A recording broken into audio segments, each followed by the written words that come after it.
après, bienvenue Peter, juste après son intervention, morning, yes. No, just, yeah. Okay, great. Juste après son intervention, nous accueillerons, elle a été citée tout à l'heure, Christiane Bouchard pour avoir son regard miroir sur l'expérience de cette ville de Milton Keynes, qui est très intéressante. Vous êtes Christiane Bouchard, présidente du réseau des territoires pour l'économie solidaire. Donc soyez attentifs, attentifs comme vous tous. Hein. Et puis ensuite, on engagera le débat avec Peter. On vous écoute. Bienvenue. Thank you very much. Bonjour. My name is Councillor Peter Marland and I'm the leader of... Bonjour, je suis Peter Marland, je suis le leader de la ville de Milton Keynes. Milton Keynes est une nouvelle ville qui n'existait pas. Voici le plan, elle n'existait pas. En 1967, c'est la création du Parti travailliste à l'époque. Ils pensaient que les gens avaient le droit au logement, en particulier les personnes qui vivaient à Londres. C'est un conglomérat de deux villes, Bletchley, que vous connaissez peut-être à cause de Bletchley Park, Copenhagen, Anchoring, et Wolverton. Wolverton, qui était donc une ville ferroviaire de l'ère victorienne où j'habitais. Entre 1967 et 2015, nous avons une croissance, nous avons à peu près 260 000 habitants. C'est une ville de forte croissance en Europe. Cette ville a été établie sur un ensemble de principes. Et alors que nous allons parler de la façon dont nous pouvons engager les personnes vis-à-vis de principes, nous pensons que ces principes sont encore corrects, mais ils sont établis de manière tout à fait différente de ceux qu'on a l'habitude de voir. C'est très spécifique à Milton Keynes et ça a trait au concept du loisir et comment le principe du loisir pourrait s'intégrer à l'avenir, même si nous n'avons pas de planeurs au-dessus de notre ville et pas beaucoup de montgolfières ou d'autres types d'engins. C'était des principes tout à fait innovateurs pour l'époque, la liberté de choisir également. Et voilà des principes très importants, spécifiques à Milton Keynes concernant l'automobile, la mobilité, un système intégré, connecté au réseau, le bon transfert des biens, des marchandises. Il s'agissait d'avoir une ville qui fasse la promotion des centres collectifs, coopératifs, les loisirs également, donner la possibilité aux personnes de penser différemment. Une cité très attirante. Nous avons beaucoup d'arbustes, de parcs que le Conseil entretient. Et bien sûr, il nous faut des revenus pour pouvoir entretenir année après année ces zones vertes. Nous voulons également que la participation collective soit la pierre d'angle de cette société, de cette nouvelle ville. Nous avons remporté beaucoup de succès. La réussite est à la clé. Et voilà un petit tableau qui vous montre que Milton Keynes, notre ville, est vraiment pionnière, bien à l'avance de toutes les autres villes en matière de basse consommation au Royaume-Uni. Et nous reviendrons sur les aspects à gauche dans le diagramme en rouge. Vous avez des petits points qui correspondent à des villes que vous connaissez très certainement. Liverpool, Manchester, Newcastle, Royaume-Uni. Ce sont des villes qui correspondent à des zones urbaines du 19e, 20e siècle qui ont subi des changements drastiques au cours des dernières 50 années et qui présentent des phénomènes différents. Alors j'ai essayé de voir comment nous nous situons par rapport à la croissance de ces villes. Nous ne sommes pas parfaits. Cependant, nous avons également des défis à relever. Nous construisons 28 000 logements. Nous avons estimé que notre population va croître de 300 000 habitants d'ici 2020 et que la croissance continuera après 2050. Et ceci créera des problèmes en matière de transport. Dans les années 60, il s'agissait de montrer que les personnes voulaient vivre au centre des villes. Et là, il faut qu'il y ait des réseaux de transport adaptés. La plupart de nos fonctions et de nos postes sont des cols blancs, c'est-à-dire des personnes qui travaillent dans le tertiaire, dans la comptabilité, etc. Et il y a le risque de voir ces différents postes se voir automatisés. Donc, c'est un défi très important. Nous allons faire en sorte que les villes industrielles et ce qui s'est passé au XXe siècle ne puissent pas à nouveau émerger. Il s'agit pour nous d'être tout à fait vigilants pour que l'on puisse garder nos emplois. Et Milton Keynes sera également très intéressé par ces phénomènes. La croissance de la population. La population va croître. Il va falloir également faire croître nos réseaux de transport, l'utilisation des eaux, plus 60%. Mais nous n'aurons pas 60% de pluie supplémentaire. Donc, comment allons-nous pouvoir faire face à ces demandes croissantes sur l'environnement, sur nos villes? Par exemple, le vieillissement de la population. Nous n'avons pas d'infrastructure. Nous allons tous vieillir, bien évidemment, et les personnes vont vieillir en même temps. Les personnes sont arrivées dans les années 70 à Milton Keynes et les personnes vont vieillir ensemble. Ils vont devoir avoir recours à des aides sociales, des aides en matière de santé médicale. Donc voilà beaucoup de défis tous les jours. 40% également des personnes supplémentaires ont besoin de traitements médicaux dus à des problèmes de démence, etc. Nous avons des problèmes également avec l'accès au logement. Comme vous le savez, on a parlé de la construction d'appartements et il faut essayer de construire des logements qui soient financièrement abordables. Quand on parle de centaines de milliers d'euros, ça n'est pas toujours financièrement abordable pour les personnes. Donc, il faut penser à ce pourcentage du marché qui est basé non pas sur les revenus des personnes, mais sur ce que les personnes font. Donc, nous avons des problèmes en matière d'aménagement, en matière de politique du logement. C'est important également. Et nous voulons essayer vraiment de répondre à ces défis. Nous avons un programme pour l'avenir de la ville. C'est un programme qui a but de réduire la criminalité, l'utilisation des ressources, la capacité d'avoir la possibilité de pouvoir traiter des problèmes d'engorgement. Ça a trait également aux politiques en matière de transport public. Plutôt que traiter des manières de façon isolée, nous avons essayé de voir comment nous pouvions également arriver à une ville à basse consommation. Parce que si on n'y arrive pas à Milton Keynes, alors où va-t-on pouvoir le faire? Nous avons beaucoup de défis à relever, même si nous sommes pionniers dans ce domaine. Voilà ici ce qu'on appelle le MK Smart. Il s'agit d'un réseau ouvert. Ce n'est pas quelque chose que j'ai inventé.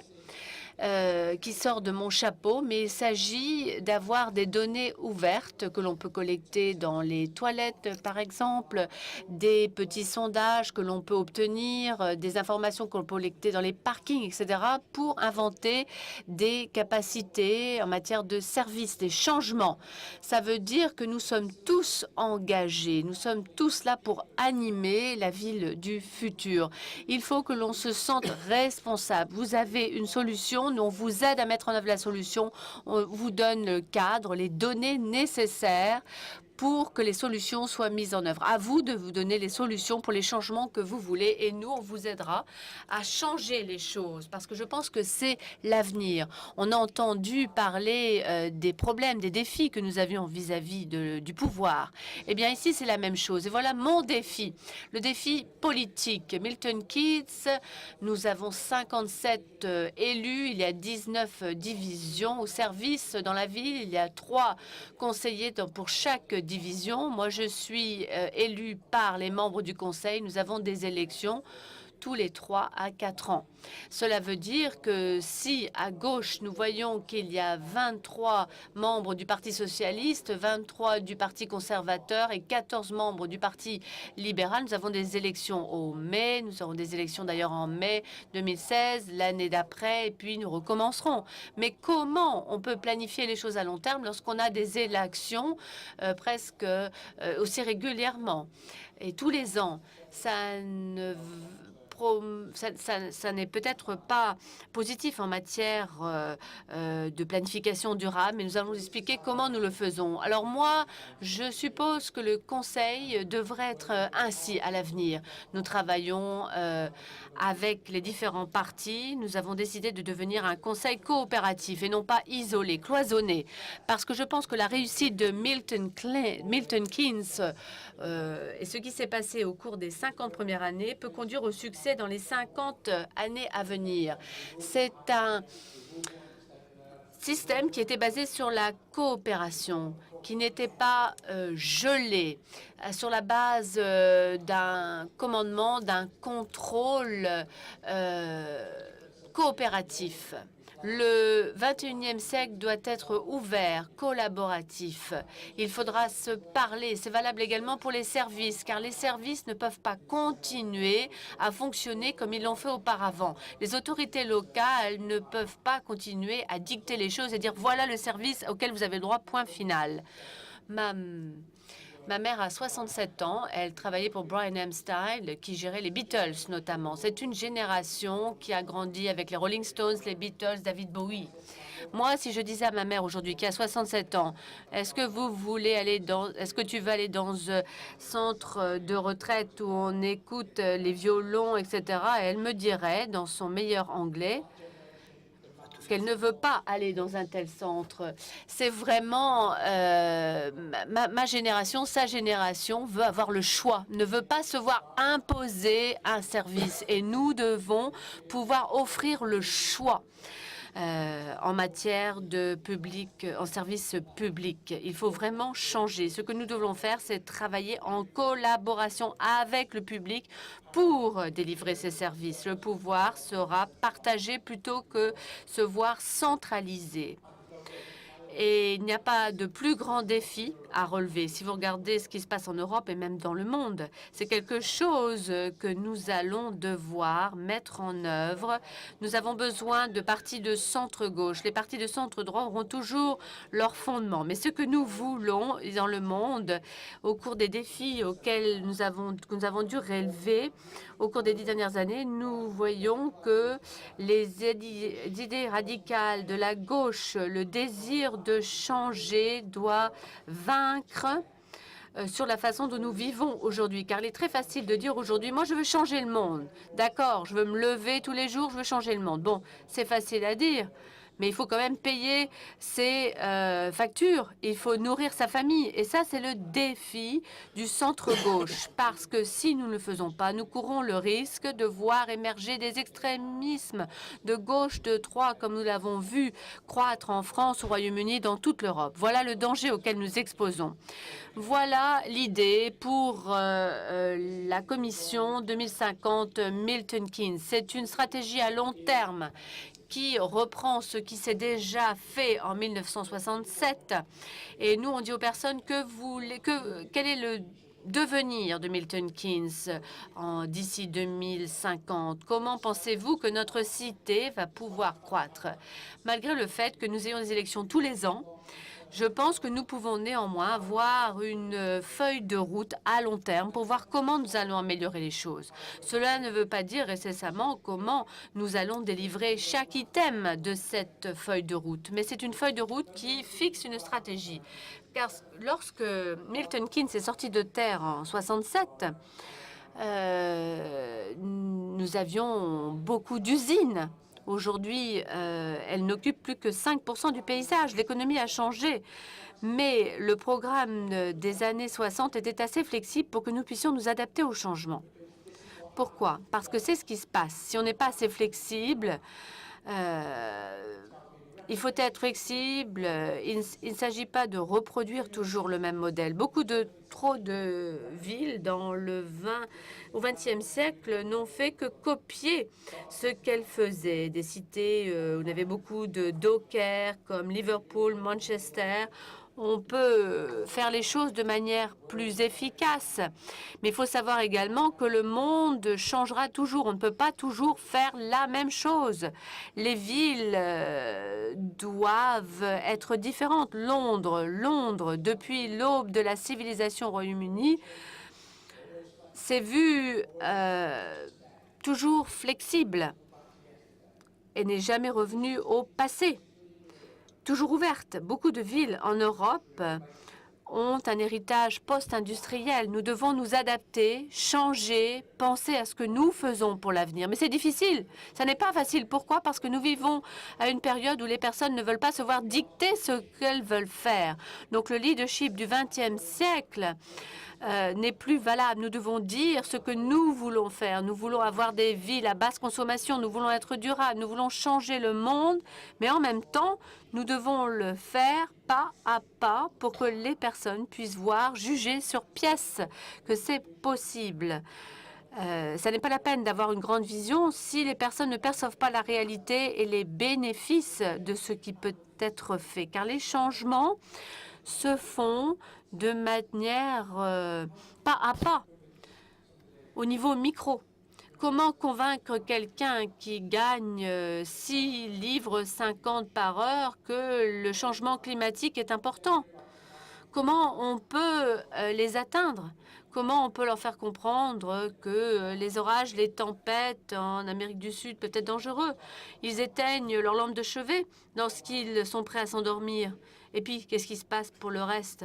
Pour ceux qui vivent différemment, hein, il faut vraiment faire en sorte que les personnes puissent se rendre compte des problèmes des logements, 100 000, 1 million, etc. Si c'est au Royaume-Uni, c'est 5 millions. En Europe, c'est 20 millions. Si c'est dans le monde, on parlera de centaines de millions de logements à construire, etc. Il faut pas à pas avancer. C'est le leadership doit se focaliser là-dessus, sur les petits pas vers quelque chose de durable. Il faut commencer par donner de l'énergie aux petites cellules pour en faire quelque chose d'important. C'est donner du pouvoir entre les mains des personnes pour qu'elles puissent vraiment comprendre les grands défis auxquels nous faisons face. Car pas à pas, nous devons changer. Nous devons arriver à une rupture à ce qui se faisait dans le XXe siècle. Il n'y a pas de défis qui ne peuvent pas être atteints tant que nous aurons un bon leadership. Mais le leadership au XXIe siècle ne sera pas de dicter les personnes ce qu'elles doivent faire, mais d'encourager le partenariat avec les personnes et la coopération entre les individus. Merci. Merci beaucoup.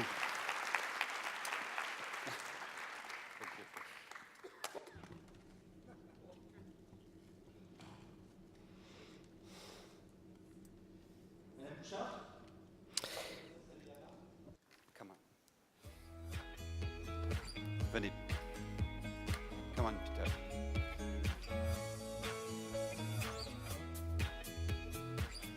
Bien. Christiane Bouchard, au-delà d'être présidente du réseau des territoires pour l'économie solidaire, est aussi et avant tout élue. Et vous nous venez de la métropole lilloise, vice-présidente développement durable de la métropole européenne de Lille. Un premier commentaire sur le descriptif de cette monographie de Milton Keynes.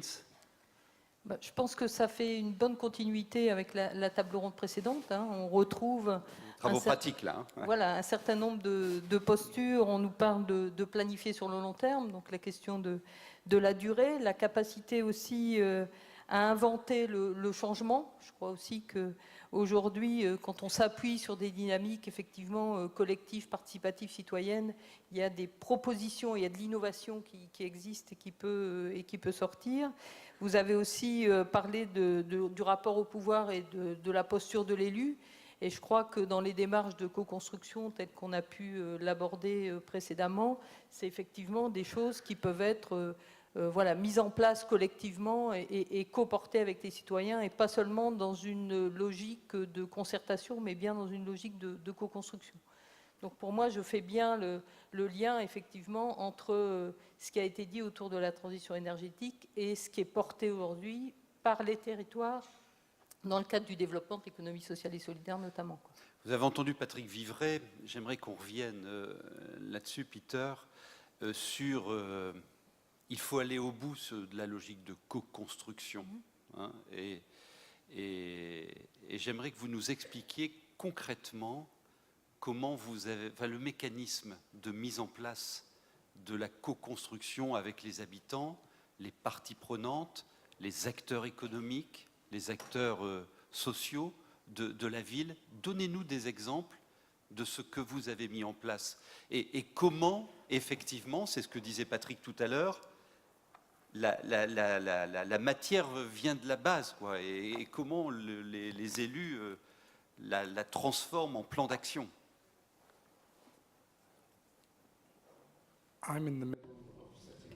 Je suis en train de définir mon budget. Je ne pense pas qu'il y a test plus important sur la popularité des services locaux, c'est quand on menace de les éliminer. C'est vraiment un indicateur de à quel point ces services publics sont appréciés par la population. Donc je leur dis, si on menace quelque chose et qu'il y a une opposition populaire, c'est probablement parce que les gens donnent de la valeur à quelque chose. Si on menace de couper un service social et que les gens disent on s'en fiche, à ce moment-là, c'est pas la peine que le conseil municipal s'en occupe. Il y a quelques années, avant que je sois élu, l'administration précédente avait menacé de fermer les bibliothèques publiques. Nous avons décidé de ne pas le faire.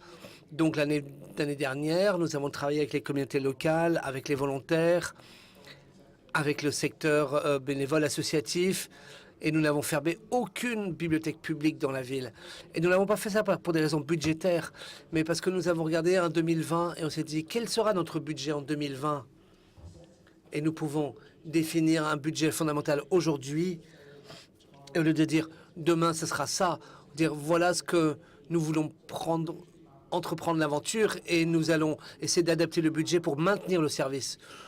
Nous avons essayé d'être plus efficaces, nous avons essayé d'automatiser certaines tâches pour améliorer nos services, parce que les gens apprécient, donnent de la valeur à ce service. Ils voulaient par contre qu'on l'améliore. Par exemple, avant dans les bibliothèques, vous êtes dans une bibliothèque, vous lisiez un livre, vous empruntiez un livre et puis vous le rameniez. Mais c'était un espace mort, la bibliothèque ne servait qu'à ça. Donc maintenant, nous avons rajouté des cafés, on a des espaces d'apprentissage. On a transformé les bibliothèques en des espaces vivants où les gens ont envie d'y aller. C'est pas juste un entrepôt où on vient emprunter un livre, c'est un endroit où on vient se former, on vient apprécier. Donc là, la co-conception, c'est pas simplement comment est-ce qu'on peut continuer à maintenir les choses comme elles étaient. La question, c'est qu'est-ce que vous voulez et comment est-ce qu'on peut vous aider à faciliter votre vision de ce que vous voulez. Et on peut le faire avec les bibliothèques. Et maintenant, nous allons le faire avec les autres services publics, avec par exemple les services sociaux pour les adultes, parce que nous avons une population vieillissante, des gens qui veulent plus être dans des maisons de retraite où on passe la journée à regarder la télévision Plus belle la vie. Ils veulent pouvoir choisir eux-mêmes leurs activités. Ce sont des retraités dynamiques. Par exemple, aujourd'hui, on ne distribue plus des repas gratuits ou des trucs comme ça. Maintenant, on leur donne de l'argent et c'est eux qui choisissent qu'est-ce qu'ils font de leur loisir.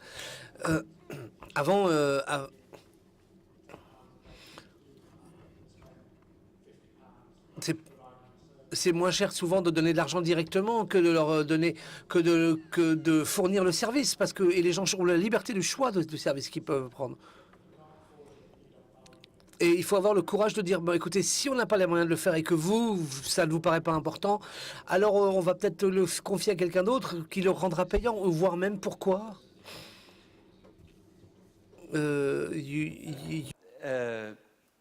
J'ai encore une question. Vous en avez une tout de suite, allez-y. Bah, moi, je crois que derrière, c'est effectivement un projet, une vision globale aussi, à la fois de la ville et de ce qu'on veut y faire. Et c'est pas seulement une juxtaposition, effectivement, d'action. C'est bien un projet politique qui est derrière. Et pour moi, et ce qui est commun peut-être aussi à l'ESS, c'est les valeurs. C'est-à-dire sur quoi repose effectivement la conception qu'on a ou la co-construction de la politique publique repose derrière sur des valeurs d'intérêt général, d'utilité sociale, de réinterrogation de la richesse, comme on l'a dit aussi tout à l'heure. C'est donc une vision aussi d'un projet politique qui fait sens par rapport à un territoire donné. Donc si je croise un peu ce qui a été dit avec, pour moi, les valeurs de l'ESS, c'est effectivement la gouvernance, les valeurs et l'ancrage territorial qui sont effectivement trois clés d'entrée qui me paraissent essentielles, quoi. Que je peux développer. Oui, oui, non, on reviendra après sur l'économie sociale et solidaire à la manœuvre de la transition énergétique. Quels indicateurs, quels retours vous donnez aux habitants en permanence? Quelle visibilité ils ont des progrès réalisés par le territoire, par la ville?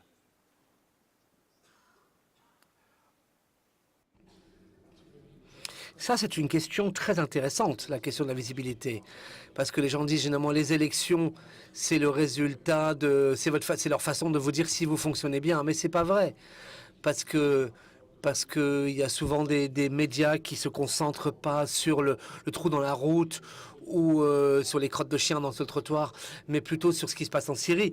Donc je pense que vraiment le défi de la démocratie au XXIe siècle, c'est comment vous pouvez avoir un impact sur la vie des gens. Et les instruments que nous avons sont parfois un peu trop grossiers. On mesure le PNB, mais on ne mesure pas le bien-être, par exemple. Par exemple, la santé, on mesure combien de gens, combien de malades on soigne, mais on mesure pas le nombre de gens qu'on ne soigne pas parce qu'ils sont en bonne santé. Donc il y a vraiment un défi, particulièrement pour les administrateurs urbains, de mesurer un certain nombre de choses.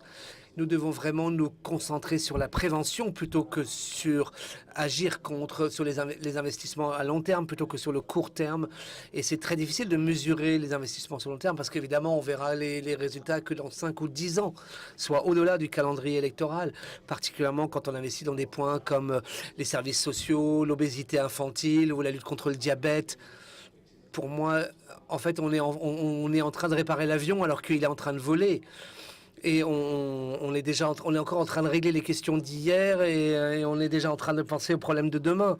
Donc il faut qu'on puisse mesurer le bonheur, un certain nombre des facteurs sociaux, plutôt que des facteurs économiques sur combien de gens sont au chômage, combien de gens utilisent les minima sociaux, combien de gens touchent des allocations familiales, etc. C'est plutôt poser la question, est-ce que les gens sont heureux de vivre ici? De voir l'application de ce que nous disait Patrick tout à l'heure, hein, la création de valeur, elle n'est pas d'abord monétaire, mais on la voit dans la mesure de la création de bonheur chez les gens, par exemple.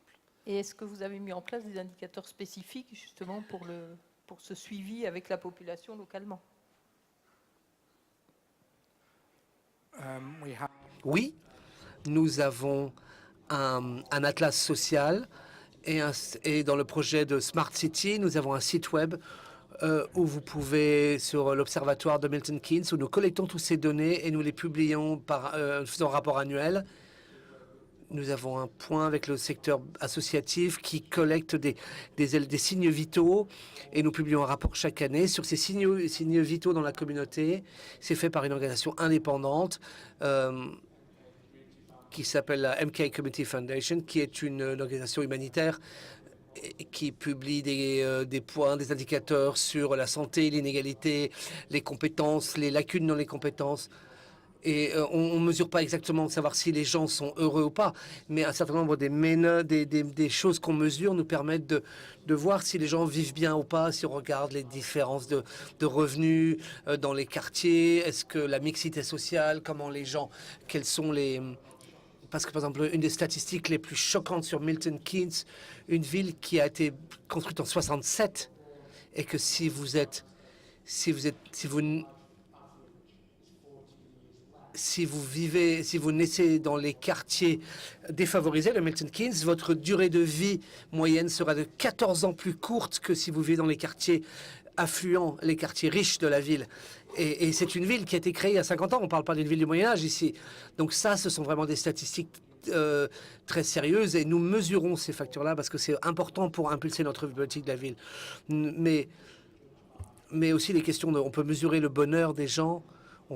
On peut le regarder en regardant la tendance générale de la population. Et c'est clair qu'en ce moment, les populations à travers le monde sont assez fâchées, sont malheureuses. Il y a un certain nombre de choses qu'elles voudraient me changer, mais elles n'y arrivent pas. Et ça les met en colère. Ils travaillent très, très dur, 40, 50 heures par semaine. Ils rentrent chez eux, ils n'arrivent pas à payer leurs factures, ils n'arrivent pas à nourrir leur famille. Et ça les met en colère. Et ça, je pense que c'est une façon de mesurer si les gens sont dans le bien-être ou pas. Il y a deux focales dans ce qu'il nous raconte. Je co-construis à long terme mon territoire de demain, et puis des mécaniques très précises pour avancer step by step, s'assurer et mesurer à chaque fois, pour s'assurer de l'avancement et retourner ça auprès du citoyen, de l'habitant. Vous avez encore une question? Parce qu'après, on en vient à votre terrain de jeu à vous. Ça m'intéressait aussi de savoir s'il y a une limite. Bon, on voit l'expérience qui va être lancée à Grenoble demain sur la possibilité de pétitionner pour des habitants pour faire prendre en compte un sujet. Est-ce que quelle est la méthode pour prendre en compte les besoins des habitants qui peuvent être une somme d'intérêts individuels, ce qui ne fait pas forcément l'intérêt collectif? C'est quoi votre seuil ou votre méthode pour prendre en compte ce que les habitants éventuellement proposent?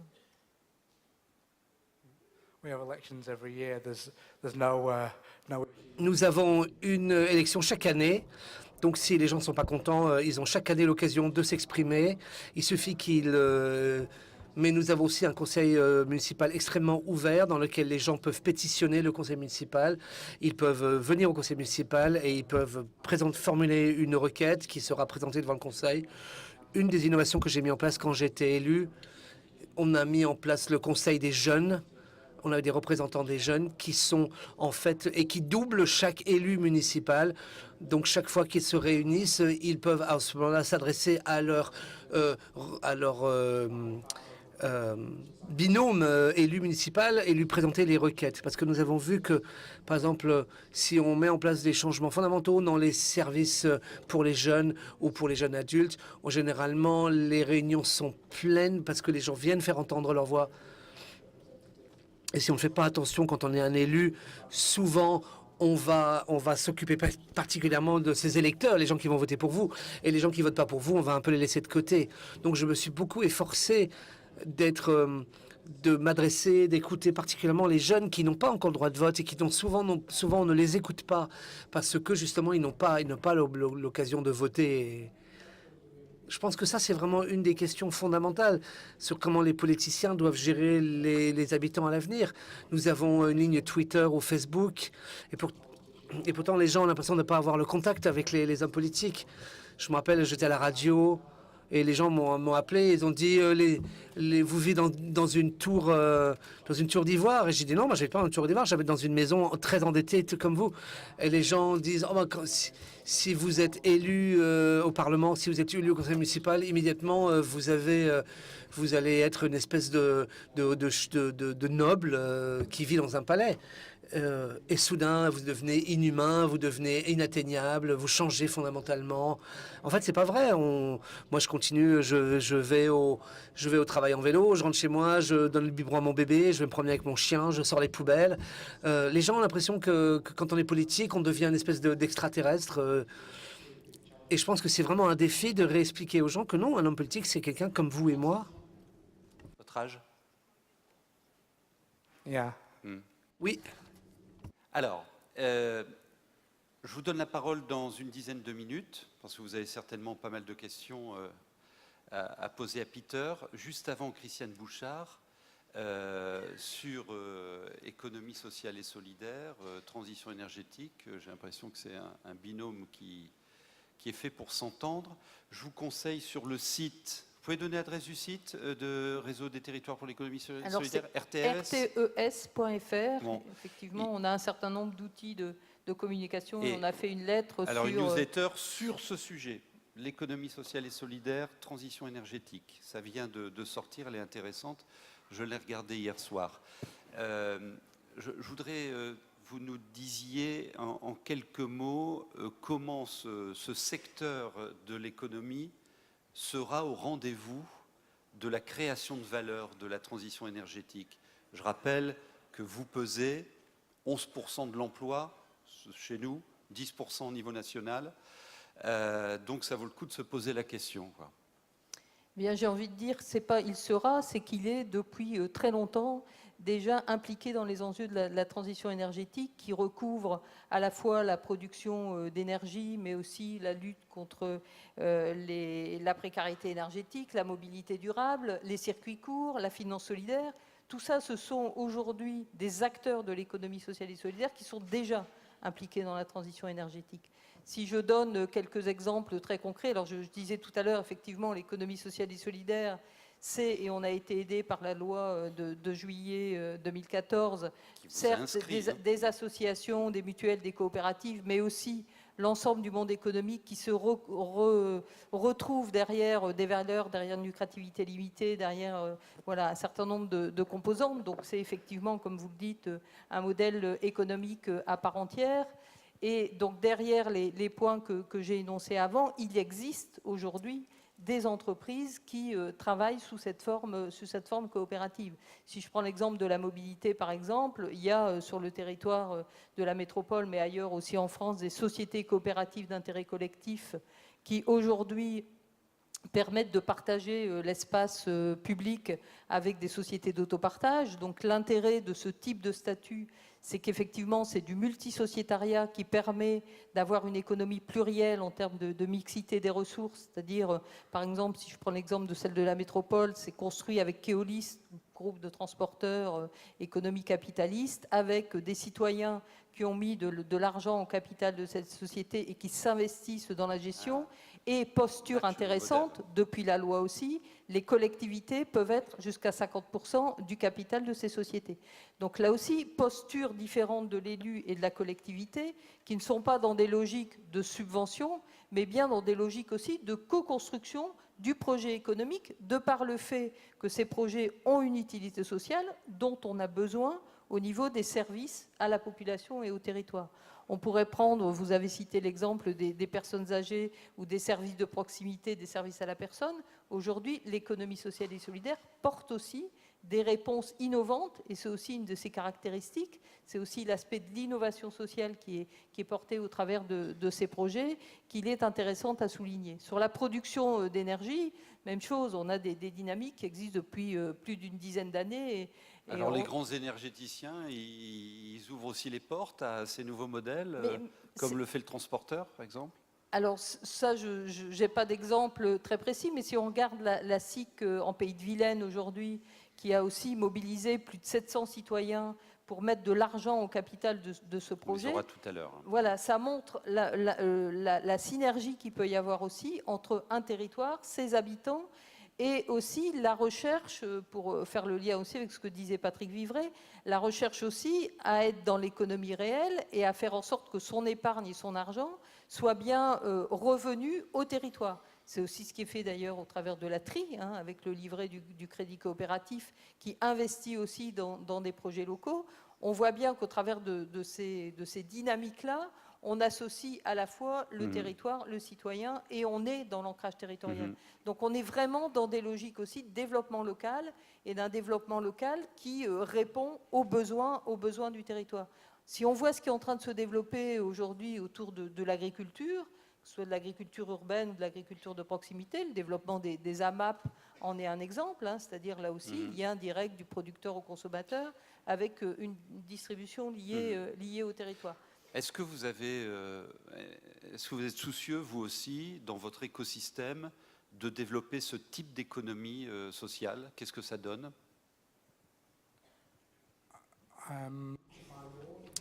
Dans ma circonscription, Nous avons une entreprise communautaire de production d'énergie.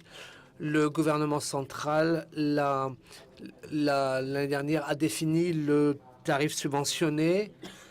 Ils avaient 3 mois entre octobre et décembre pour lever du capital pour mettre du photovoltaïque sur les bâtiments. Et nous avons obtenu 400 000 livres d'investisseurs locaux, de petits investisseurs locaux, ainsi que des grands investisseurs. Et ça, c'est une entreprise de développement, une entreprise collective, une coopérative locale de production d'énergie. Et ça, c'est énorme. Et là, les gens peuvent directement voir les retombées immédiatement. Si on met une éolienne ici ou un parc éolien, les gens voient tout de suite que ça réduit les factures énergétiques et ça améliore la vie des gens immédiatement.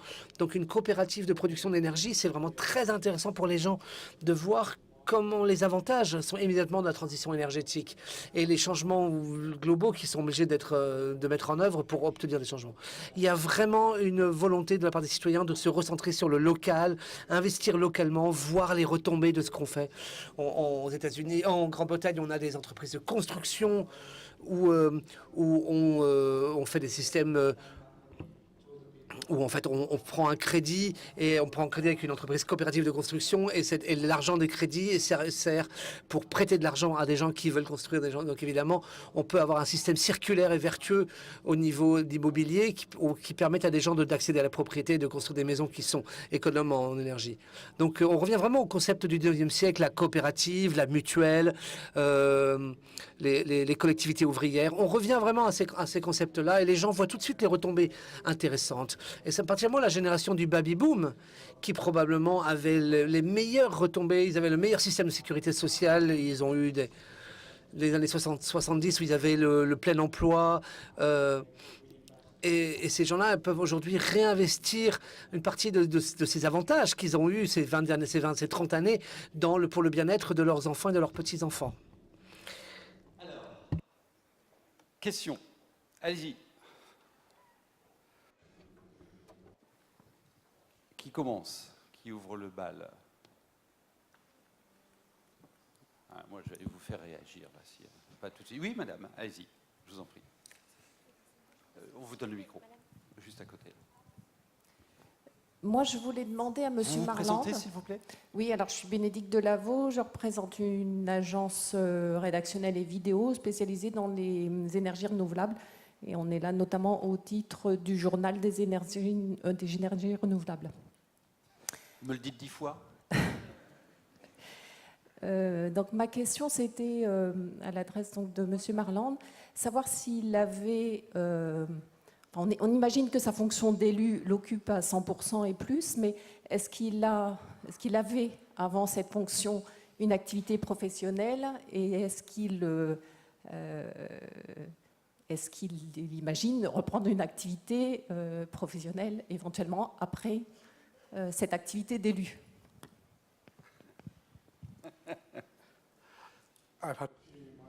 Eh bien, moi, j'ai commencé par travailler. Je travaillais au niveau de l'équipe de football. Puis, j'étais responsable des médias. Puis, j'ai été économiste pour un temps. J'étais chef comptable. Mais quand j'ai commencé en tant que... J'étais au niveau de la comptabilité en charge, de contrôleur de crédit, etc., qui envoie des rappels aux personnes pour qu'elles payent des factures. C'était une entreprise assez importante. Et lorsque j'ai quitté l'entreprise, mon poste en tant que comptable, tout avait été automatisé. Et au lieu d'avoir 28 personnes, il n'y avait plus que moi et 3 autres personnes. Donc je pense que cette expérience du monde du travail évolutif, changeant, vous donne vraiment une compréhension très fine du stress auquel sont confrontées les personnes. C'est-à-dire que si on est viré, on ne trouvera pas un autre travail dès le lendemain. Mais c'est vrai que moi, j'ai des connaissances professionnelles et cela dépendra évidemment du vote de mon électorat. Mais j'espère trouver un emploi assez facilement. C'est vrai que le vendredi, moi, je m'occupe par exemple de mon bébé. Mon poste actuel me le permet. Mais la question qu'on doit se poser, c'est-à-dire, on me dit toujours, ben, vous êtes très jeune. Hein? Oui, c'est vrai, je me vois dans mon miroir tous les jours, je sais que je suis jeune. Mais on me demande, est-ce que vous souhaiteriez devenir membre du Parlement? Je dis non, parce que moi, je représente ma ville, mes concitoyens. Je représente une ville que j'aime. J'aime justement être à la tête de cette ville. Pourquoi j'irais à Westminster devenir membre du Parlement? Non, ça m'intéresse pas. Et je pense que c'est intéressant de voir comment les gens réagissent. Les personnes pensent que moi, je constitue que c'est vraiment un tremplin, ce poste d'élu dans ma ville, et que je souhaite devenir membre du Parlement. Non, moi, j'ai l'impression qu'il y a beaucoup de personnes qui pensent que la politique, eh bien, ça permet vraiment d'avoir la possibilité de s'élever dans la société, etc. Moi, je suis très heureux d'avoir eu un poste auparavant dans le domaine économique. J'espère pouvoir y repartir. Je ne suis pas un pur politicien dans ce sens-là. Moi, je suis là pour représenter mes concitoyens. Le statut, ces perspectives transforment votre rôle, votre statut du personnel politique. Hein. Et moi, je pense qu'effectivement, prendre de la graine, hein. la démarche de co-construction de la politique publique, enfin, moi je me retrouve très bien dans ce qui a été dit. Hein. Moi, j'avais choisi de garder un peu un pied dans mon activité professionnelle pour rester justement connecté au territoire et à la vie de tous les jours, mais c'est pas facile sur les amplitudes horaires, mais je ne cumule aucun mandat et c'est mon dernier mandat et je ne repostulerai pas. Mais dans la démarche de co-construction de la politique publique, c'est aussi se mettre dans un autre rapport avec les citoyens. C'est-à-dire, on n'est pas au-dessus, on n'est pas en dessous, on est avec et on co-construit la politique publique. Dans les démarches de diagnostic participatif qui sont menées par la majorité des collectivités qui portent le soutien à l'ESS, c'est comme ça que ça se passe, quoi. Et ça, je trouve que c'est une démarche aussi intéressante de co-construction, de mettre en place des plans pluriannuels de développement, de les évaluer aussi en lien avec la population et les territoires. Je trouve que c'est une posture aussi un peu différente du rapport de l'élu au territoire. Une autre question, je vous en prie. Bonjour, je m'appelle Nolwenn Liostik, je travaille dans une association qui s'appelle l'Agence locale de l'énergie et du climat de l'Eure. Thank you so much for your presentation. It was very interesting. Merci beaucoup pour votre présentation, elle était très intéressante. J'ai une question à vous poser concernant la politique, le monde politique en tant que tel. Lorsque je vous ai écouté aujourd'hui, je pensais que vous êtes ici parmi nous uniquement pour faire en sorte que les personnes puissent atteindre leurs objectifs et accès à leurs demandes. Mais que proposez-vous vraiment? La politique, ça veut dire quoi? La politique, ça veut dire changer la société, n'est-ce pas? En France, c'est vrai que nous avons pu faire croître la société grâce à la politique. La société n'était pas prête, mais la politique nous a permis quand même de faire des choses, d'avancer. La politique, c'est comme une locomotive qui tracte une vision, une perspective. Et moi, je ne sens pas ça dans votre présentation. Je pense que c'est un petit peu manquant. Alors, comment pouvez-vous vraiment entraîner la société vers des nouvelles réflexions, nouvelles pensées, vers le changement, pour une société meilleure? Comment entraînez-vous les personnes? Je pense que tout le monde a une vision de partage de la culture, de partage de tout. Alors, comment allez-vous entraîner les personnes vers ces objectifs pour qu'ils puissent co-construire ensemble? Je pense que c'est l'essence même de la question que j'ai posée dans ma dernière diapositive, c'est-à-dire au XXIe siècle, à une époque où toutes les personnes disent ben moi je veux plus de politique, j'en ai ras-le-bol des politiciens, allez, qu'est-ce que je peux faire? Je pense que cette question a trait au problème de la politique au XXIe siècle. Et on veut des leaders, des pilotes, mais on ne veut pas être commandé. Voilà où nous en sommes à l'heure actuelle. Moi, je pourrais vous parler de mon manifeste, ce que mon parti local dit à propos de tout cela. Mais il ne s'agissait pas aujourd'hui pour moi de vous parler de ma couleur politique, etc., de ce que nous faisons politiquement, vraiment, en matière de couleur politique à Milton Keynes, mais je pense qu'il s'agit plutôt de dresser le portrait de ce que le politicien devrait être demain, c'est-à-dire un élément de changement qui entraîne les concitoyens. Bien sûr, un parti politique doit dire voilà ce que nous voulons, voilà notre vision pour l'avenir, voilà le changement que nous voulons faire, entretenir, développer.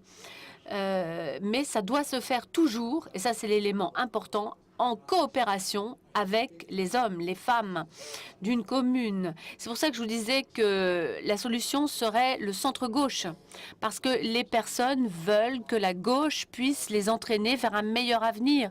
Mais c'est parce que les choses sont difficiles quand on doit payer ses factures aujourd'hui. Mais personne ne veut d'un parti qui dicte les choses. Non? Non, non. Et c'est pour ça que je pense qu'il y a eu d'ailleurs des échecs au niveau de la gauche. Il faut vraiment revenir également, prendre en compte les défis du marché, etc. Donc le changement que vous venez de mettre en évidence, c'est le changement qui doit être suivi par les politiques de demain, d'aujourd'hui. Il faut quelque peu défier le leadership, c'est vrai, parce que les gens disent bien pourquoi vous me posez cette question, mais en même temps ils veulent se voir poser des questions, ils veulent voir mettre en œuvre des politiques qui leur conviennent. Donc la première chose que vous devez faire, c'est être au sein des communautés, écouter les problèmes. Écouter les problèmes, leur donner des solutions plutôt que de théoriser au sujet des problèmes sur leur source, leur essence, leur signification.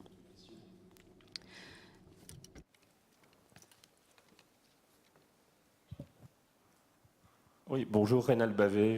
Je travaille dans une agence de développement et d'urbanisme à Lorient. Alors, ma question s'adresse à la fois à Christiane Bouchard et à Monsieur Marland.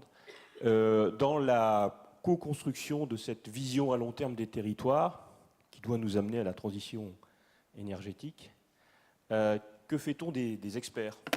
Il y a des personnes qui ont travaillé, qui ont fait des études longues, qui ont certainement des choses à apporter aussi.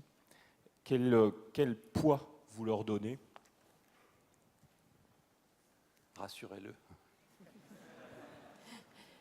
J'ai envie de dire, on a besoin de tout le monde. Le poids des experts, il est aussi important par rapport à un certain nombre de politiques. Si je reviens, puisque je pilote aussi le plan climat au niveau de la métropole européenne de Lille, sur lequel on a un certain nombre d'ambitions, tant dans la politique temporelle de la ville, par exemple, que dans la production d'énergie ou la réduction d'un certain nombre de modes de faire en matière de déplacement, forcément, techniquement, on a besoin à des moments donnés des experts, mais je pense aussi que l'expertise d'usage apportée par les citoyens, c'est aussi une forme d'expertise que je tiens à reconnaître. Je complète la question. Aurez-vous besoin de nouvelles expertises? Et si oui, lesquelles? My partner's a planner, so Mon partenaire dans la vie est justement un planificateur en charge des programmes, de la planification.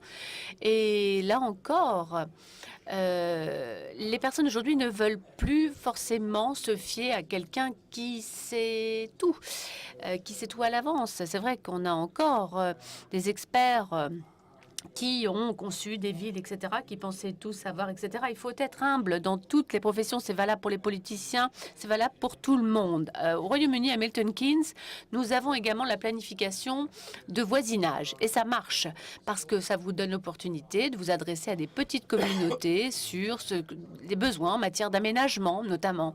Donc, par exemple, si on a 35 logements à construire, etc., ou 35 000, peu importe le nombre, il faut vraiment parler aux gens.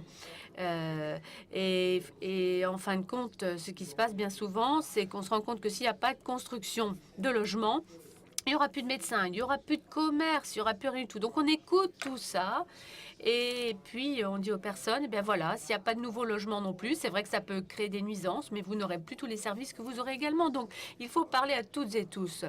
Je pense que toutes les professions sont importantes, le médecin aussi a son mot à dire, mais il faut réagir de manière humble et penser à son statut dans la société, mais également utiliser les capacités qu'ont les communautés à être source de progrès, de projets Et il faut savoir qu'il ne s'agit pas toujours de rabaisser les autres, même si on est un expert. Il faut écouter les autres, pas parce qu'on a fait de longues études qu'on est forcément plus intelligent que les autres. Je ne sais pas ce qui se passe en France, mais lorsque on a un permis à se voir délivrer pour une construction ou autre chose, moi j'ai un ami qui a dit, moi je suis allé à l'université pendant 3 ans. Moi c'est vrai que j'ai obtenu ma licence, etc.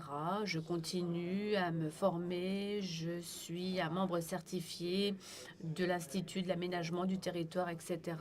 Et j'ai passé 38 heures sur ce rapport. Et le Conseil va voter contre parce qu'il n'aimait pas le style des cheminées, des maisons que je voulais construire, etc. Et autre chose. Mais la personne se dit pourquoi l'opinion des autres est plus importante que la mienne, etc. Vous voyez, donc il y a toujours moyen de s'entendre et peut-être de discuter des raisons pour lesquelles, quelquefois, une personne se voit reçue et autre chose. Il s'agit vraiment de coopérer à tout niveau, quel que soit son niveau d'études ou autre. C'est que ce ne soit pas des expertises non plus en silo. C'est-à-dire qu'on ait effectivement une transversalité importante par rapport à un territoire ou par rapport à d'autres modes de faire. Je crois qu'aujourd'hui, une des difficultés, c'est quand même le mieux vivre ensemble, et c'est aussi sur ces logiques-là qu'il faut qu'on arrive à travailler. Alors bien évidemment, l'urbanisme, la planification, c'est des éléments essentiels par rapport à un territoire, mais si on l'articule aussi avec les personnes qui vont venir y habiter, avec un habitat participatif, avec de l'intergénérationnel, enfin voilà, je pense que c'est tout ça qu'il faut arriver à faire fonctionner ensemble, et ce qui n'est pas de loin le plus simple. Bien sûr, Peter.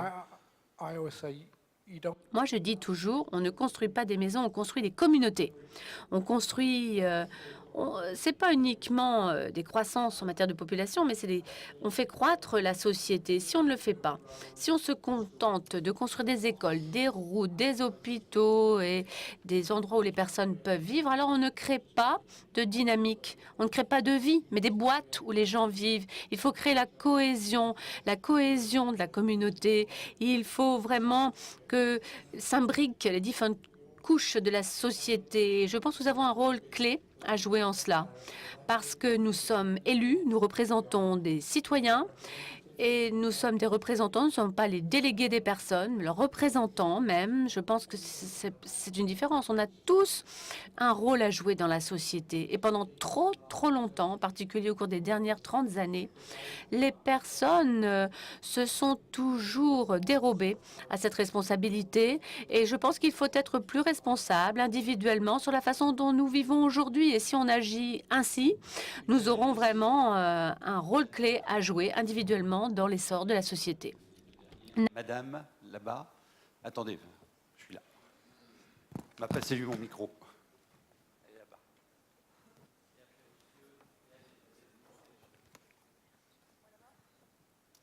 Alors très vite, Célia Bloel, maire adjointe de Paris en charge du climat et de l'environnement. Merci d'abord pour votre présentation vraiment intéressante. Moi, je trouve que ce qui est intéressant, c'est de voir qu'on est beaucoup d'élus locaux, quelle que soit la taille de nos villes, complètement dans cette réflexion-là, et c'est toujours intéressant de la partager. Après, ce qui est intéressant aussi, c'est le débat que ça suscite, parce que je me dis de plus en plus, vous seriez un homme politique blanc qui nous dirait, malgré le mur qu'on va se prendre, on continue à faire pareil, la discussion continuerait, avec des questions classiques, mais là, on vous dit quand même... Vous êtes en train d'attaquer les experts, mais vous êtes jeune quand même. Et c'est là où je trouve que c'est intéressant. On est en train de toucher quand même un bout du système, et c'est pas forcément facile. C'est de la politique autrement, donc il faut réinventer. Moi, j'avais 2 questions. C'est comment, finalement, quels sont les cadres très concrets dans lesquels vous échangez avec vos parties prenantes, quelles qu'elles soient dans la ville? Comment vous l'organisez, ce dialogue? Est-ce que ça passe par du très classique? Est-ce qu'il y a de la nouvelle technologie? Et comment vous faites justement pour doser la politique? Comment est-ce qu'on fait? Parce que je suis assez d'accord avec votre idée de redonner aussi une responsabilité, mais finalement, comment on ne retombe pas dans l'individualisme complet, on reste dans une démarche de défense de l'intérêt général. Comment vous dosez tout ça et quels sont les cadres stricto sensu de travail? Ah oui, et pardon, et comment vous faites dans un contexte national et global qui ne va pas vraiment dans votre sens?